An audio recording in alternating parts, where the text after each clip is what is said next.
जी की हाल चाल, कैसे हैं आप सब? अच्छे हैं। बेटा खा पी के नहीं आए हो क्या? आए हैं खा पी के। हाँ जी, क्लोरोप्लास्ट तक हो गया आई थिंक, है ना? यार लड़कों की पॉपुलेशन कुछ ज़्यादा कम नहीं हो गई? ओए क्या कर रहे हो तुम तीनों? मीटिंग चल रही है। पंचायत वेब सीरीज देखी है? नहीं देखी? देखी है। एक अलवा मीटिंग वाला डायलॉग सुना है?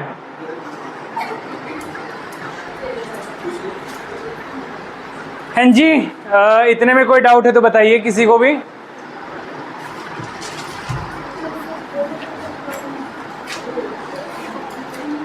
बेटा आप और आप काफ़ी दिनों बाद आए हो आई थिंक। क्यों? आप नानी घर गए थे? ओके जी। हाँ जी, आप पेपर चल रहे थे? ओके, पेपर में छुट्टी मारते हो आप लोग? नहीं? ओके।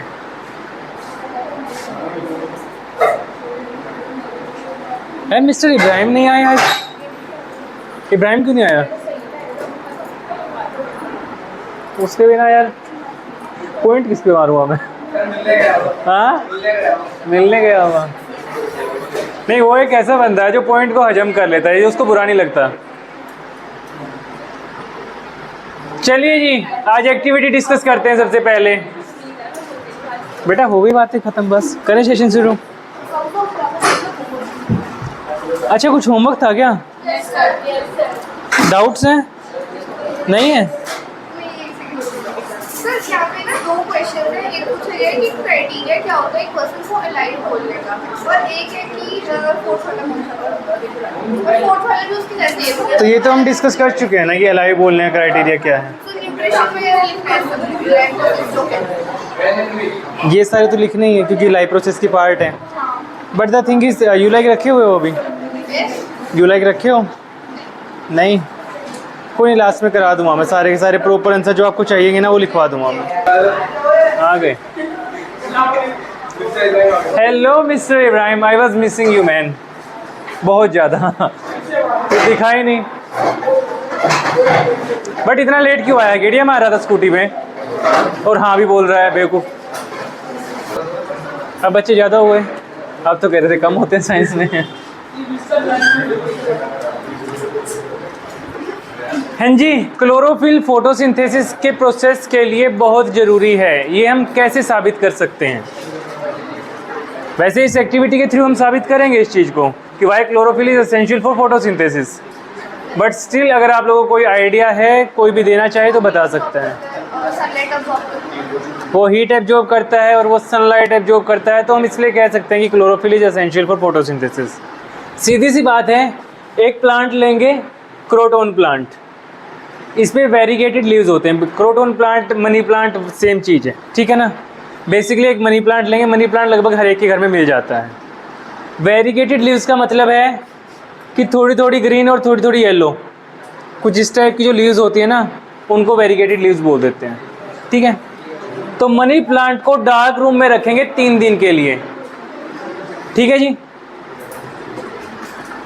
मनी प्लांट को 3 दिन के लिए डार्क रूम में रखेंगे और 3 दिन तक मनी प्लांट को डार्क रूम में रखने के बाद उसका सारा स्टार्च यूज हो जाएगा। आप एक बात सोचो, अगर मैं आप में से किसी एक को उठा के एक कमरे में 3 दिन के लिए बंद कर दूं, तो क्या आप में एनर्जी बचेगी? चलो 3 दिन छोड़ो, तुम्हें 1 हफ्ते के लिए कर दिया, एनर्जी बचेगी? नहीं बचेगी ना। तो सेम चीज़ प्लांट के साथ होती है। जब प्लांट को 3 दिन के लिए बंद कर दिया जाता है, डार्क रूम में रख दिया जाता है, तो जाहिर सी बात है ना तो उसको सनलाइट मिलेगी, ना एयर का कांटेक्ट होएगा, ना वाटर का कांटेक्ट होएगा, कोई कांटेक्ट नहीं होएगा। तो सारा का सारा स्टार्च जो उसमें है वो यूज्ड अप हो जाएगा, ठीक है? तो सारा स्टार्च यूज हो गया। उसके बाद उसको सनलाइट में रखिए 6 दिन के लिए, 6 घंटे के लिए। 6 घंटे उसी प्लांट को सनलाइट में रखने के बाद जाहिर सी बात है कुछ पार्ट ऐसा होएगा जो ग्रीन ग्रीन सा हो जाएगा। ये वाला प्लांट लिया था मैंने, इस प्लांट में से जो मैंने एक लीव प्लग करी, ठीक है, उसको मैंने सनलाइट में रखने के बाद मार्क कर दिया वो वाला एरिया जो थोड़ा थोड़ा ग्रीन हो रखा है, ठीक है। लीफ इन बॉइलिंग वाटर, अब इस पत्ते को आप बॉइलिंग वाटर में रख दो थोड़ी देर के लिए, ठीक है। आफ्टर दैट एल्कोहल में, लीफ इन बॉइलिंग एल्कोहल, ताकि उसका कलर निकल जाए, ठीक है। उसके बाद सबसे इंपॉर्टेंट स्टेप, डीप लीफ इन आयोडीन सॉल्यूशन। और आयोडीन सॉल्यूशन में डालने के बाद हमें क्या रिजल्ट पता लगा, जो पार्ट ग्रीन हो रखा है ना, वही पार्ट आपको यहाँ पे ब्लू दिखाई देगा। कुछ पार्टी ग्रीन की हुआ सारी। और ये ब्लू क्यों दिखाई दिया, क्योंकि इतने ही एरिया में स्टार्च बना है जितने एरिया में हमारा ग्रीन पार्ट था। और ये कुछ पार्ट ही ग्रीन इसलिए हुआ है क्योंकि यार 6 ही घंटे तो रखा है, थोड़ा सा और टाइम बढ़ाते तो और मिल जाता। तो ये है हमारा iodine solution test. Starch is present at green sites only, hence it is proved that chlorophyll is essential for photosynthesis.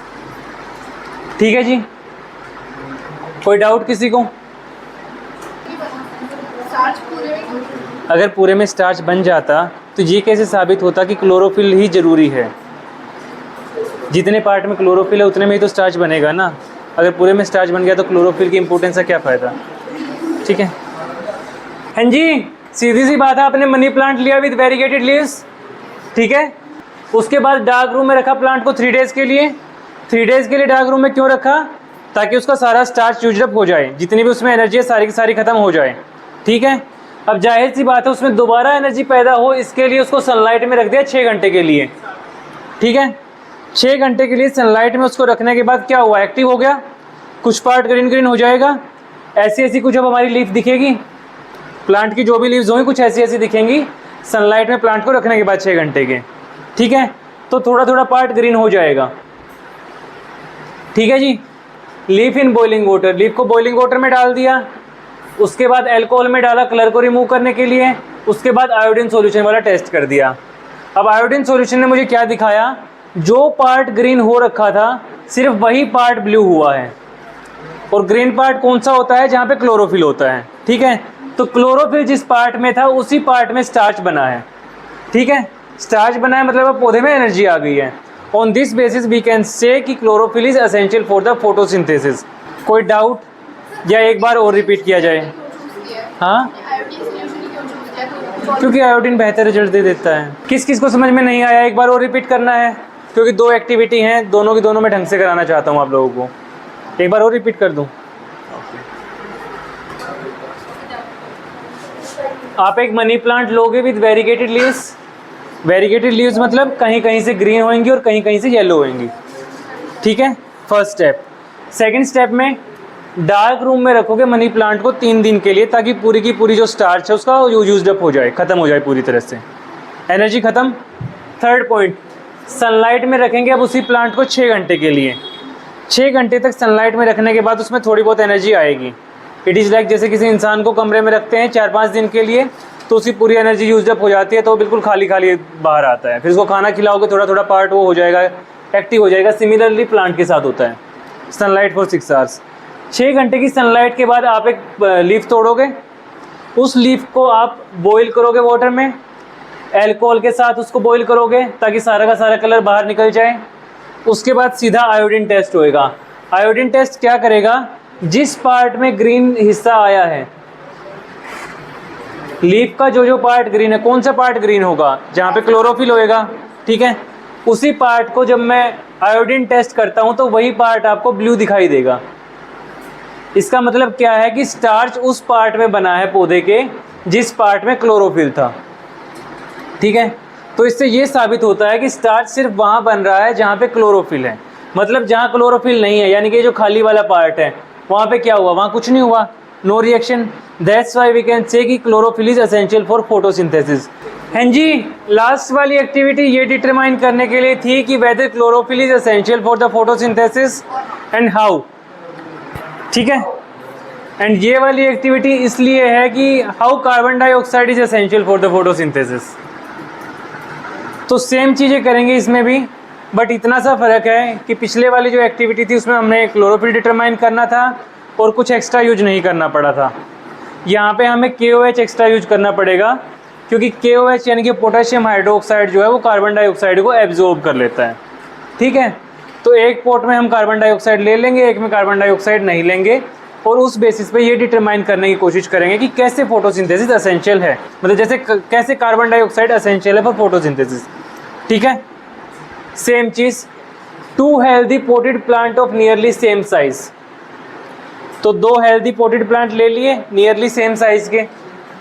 Second step, kept in dark room for 3 days, 3 दिन के लिए इनको डार्क रूम में रख दिया।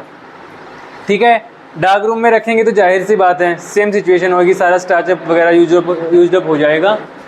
Glass jar separately sealed and kept in sun, दोनों के जो ग्लास जार है उनको सील कर दिया गया है और सन में रख दिया गया है। ठीक है, KOH इन जार ए, ये वाला जो जार है ना ए वाला, इस चाइना डिश में मैंने KOH डाल दिया। अब KOH क्यों डाला मैंने इसमें, क्योंकि यहाँ पे लिखा हुआ है कि KOH जो है वो कार्बन डाइऑक्साइड को एब्जॉर्ब कर लेता है, तो जाहिर सी बात है अगर वो कार्बन डाइऑक्साइड को एब्जॉर्ब कर लेगा तो प्लांट सांस कहाँ से लेंगे।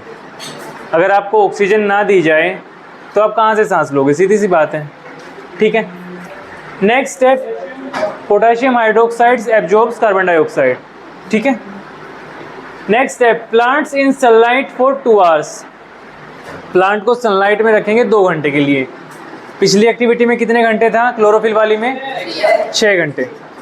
ठीक है, pluck a leaf from the each plant, दोनों प्लांट से अगर मैं एक एक लीफ तोड़ता हूँ, ठीक है, एक लीफ यहाँ से उड़ा दी, एक लीफ यहाँ से उड़ा दी। आयोडीन टेस्ट इन बोथ, और दोनों में मैं आयोडीन वाला टेस्ट कर देता हूँ। आयोडीन टेस्ट से क्या होता है, लास्ट पार्ट में क्या हुआ था, जिस जिस पार्ट में क्लोरोफिल था, जहाँ जहाँ ग्रीन हुआ था वहाँ वहाँ ब्लू ब्लैक कलर आ गया था। ठीक है, तो यहाँ पे क्या होगा, चलिए जी देखते हैं।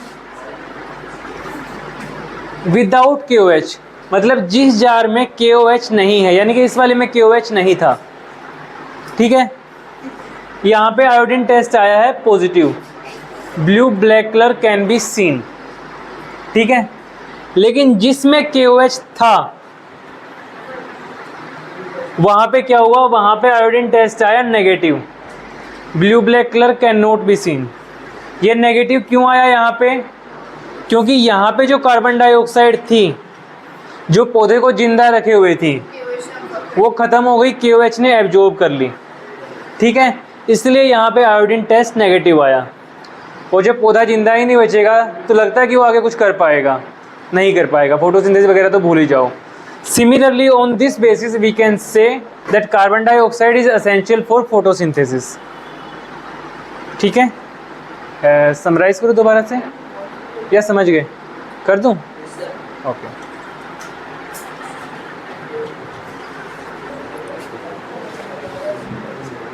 बेटा आपसे पूछूँ जेफ अभी। ठीक है, 2 हेल्दी पोटेड प्लांट लेंगे नियरली सेम साइज के। ठीक है, डार्क रूम में रखेंगे 3 दिन के लिए ताकि उनका सारा स्टार्च यूज्ड अप हो जाए। Glass jar separately sealed, basically glass jar को सील्ड रखना है आपको। ठीक है, सील्ड यानी कि बंद रखना है अच्छे से। KOH इन जार ए वाले में आपको KOH रखना है इस चाइना डिश में। इसमें KOH क्यों रखा है, क्योंकि KOH कार्बन डाइऑक्साइड को एब्जॉर्ब कर लेता है, और जब KOH कार्बन डाइऑक्साइड को एब्जॉर्ब कर लेगा तो उसके पास कार्बन डाइऑक्साइड नहीं बचेगी, सांस लेने के लिए कुछ नहीं बचेगा, तो पौधा गया काम से, मर जाएगा अप्रोक्स। ठीक है, plants in sunlight for 2 hours, उसके बाद प्लांट को सनलाइट में रख दिया 2 घंटे के लिए। अब 2 घंटे के लिए सनलाइट में अगर मैंने रखा तो कुछ तो जिंदा होएगा, कुछ तो जान आएगी उसमें।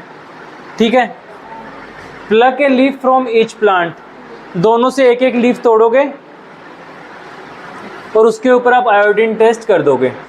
ठीक है, आयोडीन टेस्ट पॉजिटिव किस केस में आएगा, जिस केस में KOH नहीं था, क्योंकि उस केस में जो हमारा प्लांट है वो लाइव है, जिंदा है। ठीक है, और दूसरे वाले केस में जिसमें KOH था उसने कार्बन डाइऑक्साइड एब्जॉर्ब कर ली, इसलिए हमारा प्लांट अलाइव नहीं बचा। ठीक है, that's why on this basis we can say that carbon dioxide is essential for photosynthesis, जैसे ऑक्सीजन एसेंशियल होती है ह्यूमन बींग्स के लिए। ठीक है, in the same way carbon dioxide is also essential for photosynthesis. Clear है? बताइए mister उजैफ, करिए रिपीट एक बार, कर दो बेटा फटाफट। अच्छा देख के बोलोगे, देख के बोल दो, चलो कोई बात नहीं बेटा, देख के बोल रहे हो फिर तो स्पीड पकड़ो।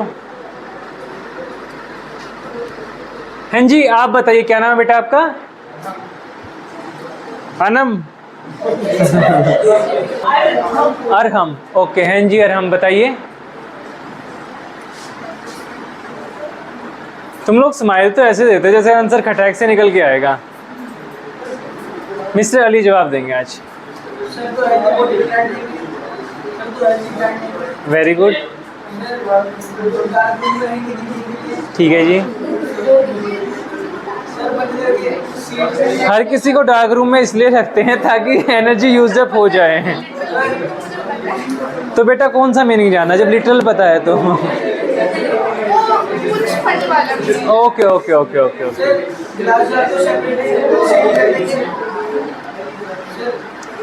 ठीक है मैं समझ गया, आपको चीज़ें समझ आ रही हैं। अच्छा ओके ओके समझ गया। आप बताइए बेटा, साइड वाले जो हंस रहे हो उन्होंने तो बता दिया लगभग, आप बताइए।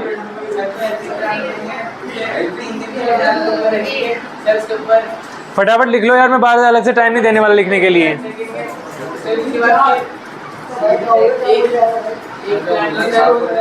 फटाफट लिख लिया करो, मैं अलग से टाइम नहीं दूंगा लिखने के लिए, ठीक है? लाइव प्रोसेस बहुत बड़ा चैप्टर है, सबसे बड़ा चैप्टर है तुम्हारी 10th साइंस में। अरे साथ में नहीं लिखना, साथ में लिख लेंगे तो समझे। मिस्टर आयुब ऑफेंड हो गए एकदम से।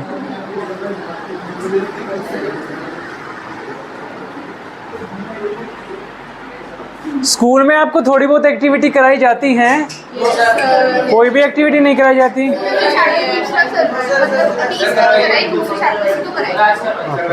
करवाई है। आप लोगों को लैब में जाना अलाउड है? अच्छा स्कूल है, मतलब आप लोग अगर लैब में जाने दे रहे हैं तो एक्सपेरिमेंट भी कराते हैं ढंग से? अरे वेरी गुड। मैंने काफ़ी सारे स्कूलों में देखा लाइक बच्चों को एक्सपेरिमेंट नहीं करा रहे हैं। हाँ जी चले आगे। No sir, why sir? अरे आप इतना पीछे कैसे, आप तो पहले लिखने लग गए थे। ओके सर, चलिए स्पीड बढ़ाइए जी। अरे इधर उधर देख लेना यार, इधर।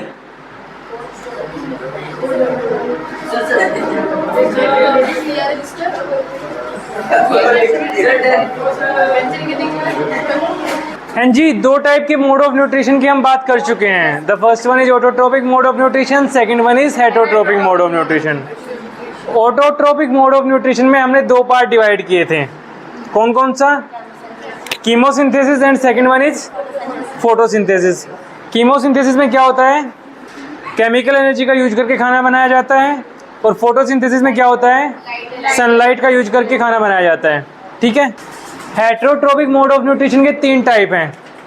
होलोजोइक न्यूट्रिशन, जिसमें इंसान लोग आते हैं जैसे मैं और आप, ठीक है? लेकिन डॉग्स भी इसी में आते हैं। लायन और अमीबा भी इसी में आते हैं, ठीक है जी? अमीबा कैसा ऑर्गेनिज्म है? यूनिसेलुलर या मल्टीसेलुलर? यूनिसेलुलर। यूनिसेलुलर में कुछ और एग्जांपल बताओगे? पैरामीशियम, बैक्टीरिया यूनिसेलुलर होते हैं?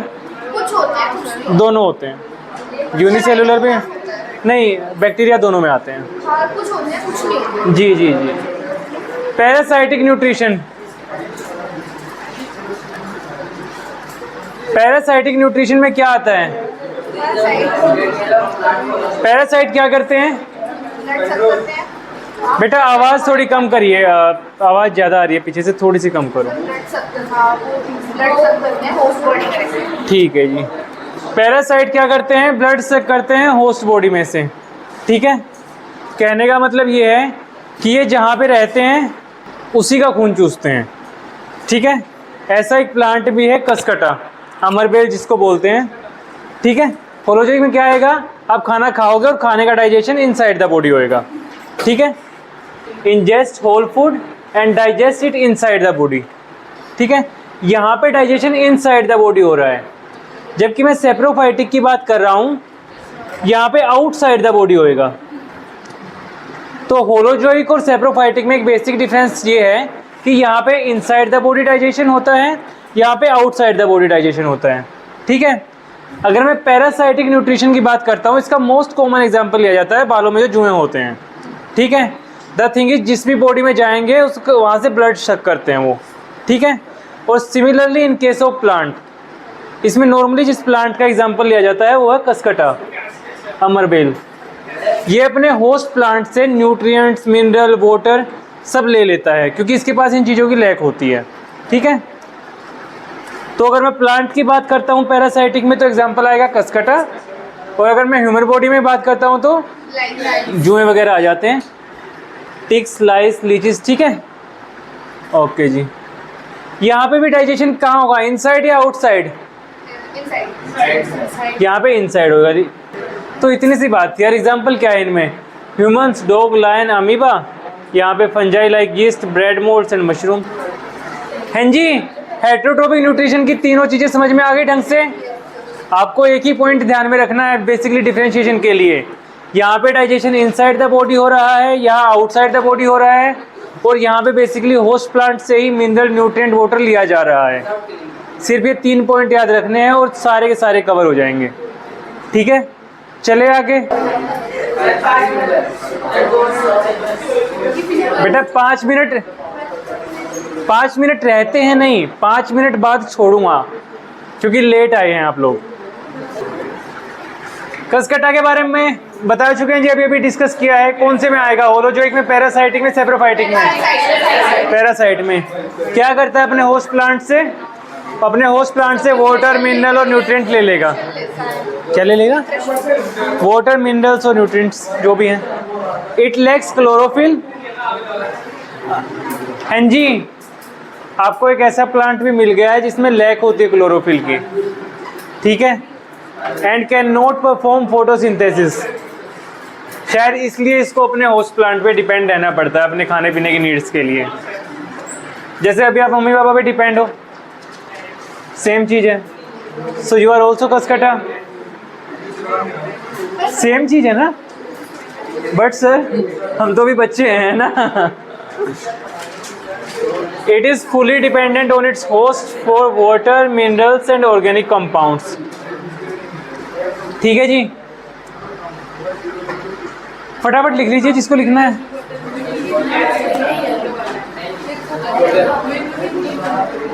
मैं लिखने के लिए सिर्फ 2 मिनट दूंगा, आपको जो भी लिखना है आप अपनी स्पीड बढ़ाइए या कुछ भी करिए, लेकिन आई हैव ओनली 2 मिनट्स, क्योंकि अगर मैं लिखवाने के लिए रुकता हूँ तो टाइम ज़्यादा लग जाता है यार। बाकी मैं आप लोगों को PDF भेज दूंगा, जिसको भी लिखना है वो लिख सकता है वहाँ से। ठीक है, मैं आप लोगों का ग्रुप बना हुआ ना? आई थिंक ग्रुप नहीं बना है तो यार एक व्हाट्सएप ग्रुप बना, मैं सर से बात करता हूँ इस बारे में। अगर आप लोगों का एक ग्रुप बना देंगे तो अपडेट करना इजी रहेगा।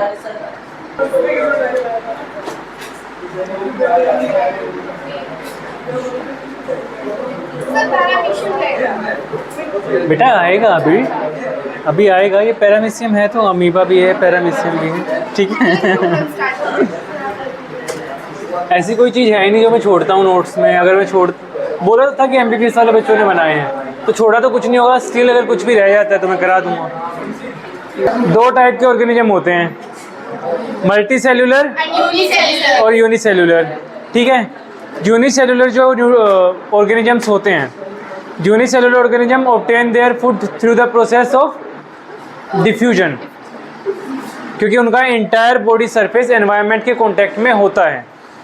जबकि अगर मैं मल्टी सेल्यूलर ऑर्गेनिज्म की बात करता हूँ तो वहाँ पे स्पेशलाइज्ड पार्ट होते हैं स्पेशलाइज्ड फंक्शन को परफॉर्म करने के लिए। जैसे एक ह्यूमन बॉडी है, ह्यूमन बॉडी में स्पेशलाइज्ड पार्ट हैं, स्पेशलाइज्ड ऑर्गन्स हैं। ठीक है, तो यहाँ पे अमीबा और जो पैरामीशियम होते हैं ये आते हैं यूनिसेल्यूलर ऑर्गेनिजम्स के अंडर।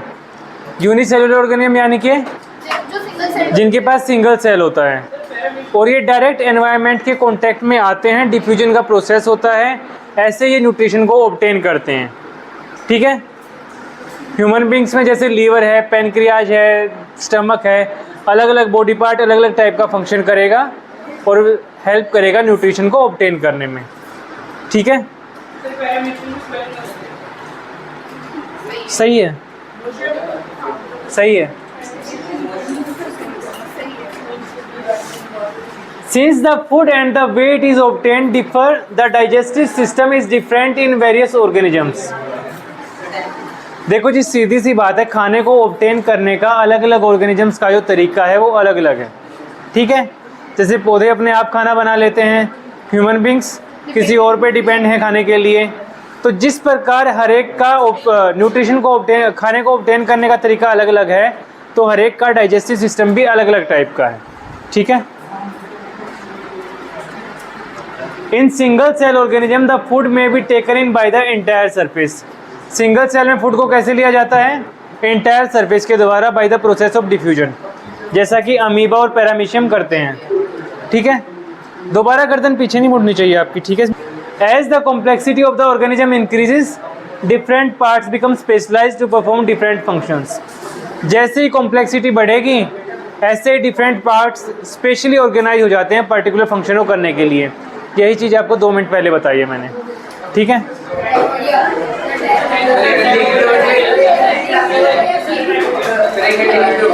एक छोटा सा मीम है जिससे एक minute where is your mouth, ये स्ट्रक्चर किसकी है? अमीबा की। Where is your mouth everywhere, it means कि अमीबा पूरे के पूरे सरफेस से खाना ले सकता है, क्योंकि पूरा सरफेस ही मुंह का काम कर रहा है through the process of diffusion. भागो।